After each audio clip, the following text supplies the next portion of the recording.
Hey, what's up people? So I was surfing the web the other night, right? And I came across some conversations about psychological mind tricks, right?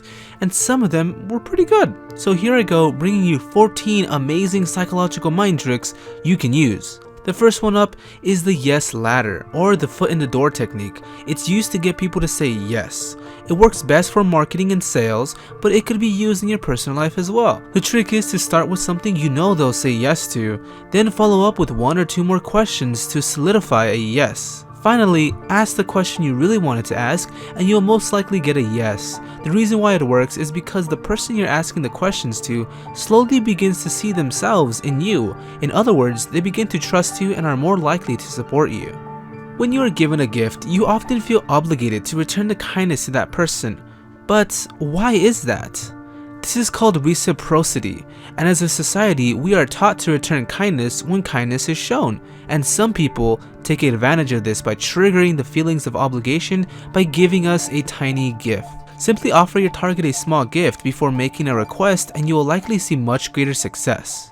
Making a few changes to your environment can go a long way because your environment affects your behavior and your habits.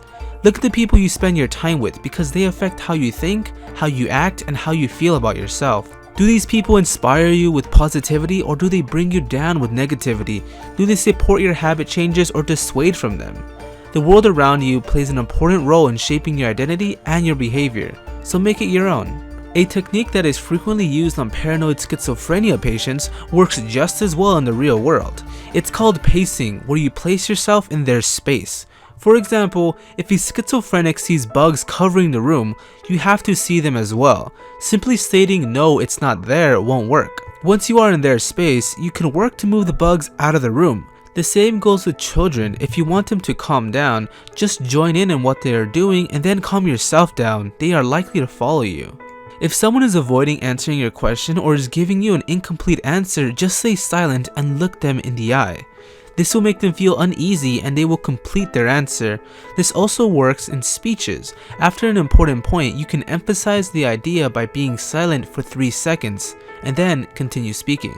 The placebo effect is a well-known psychological trick that makes people believe something will help them and is mainly associated with medical experiments.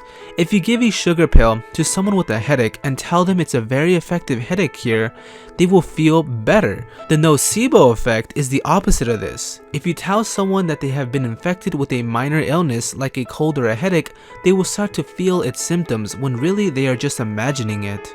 The door in the face effect is a trick where you ask for a huge request just so they can say no. Once they say no, you give them your true request, which is much smaller to the original, and they will most likely say yes. This is because the smaller request seems much more reasonable in comparison to the first one. Just the act of smiling or laughing can help lift your mood and make you feel happier, even if it's not actually a real smile or laugh. You should try it when you're sad. To get people's attention entirely and immediately, snap your fingers at them before speaking. It's an unexpected break in typical social patterns and will basically shock their brains into listening to you. This of course does not work in normal conversations and you'll be seen as being rude. During emergencies, onlookers tend to fall under the bystander effect.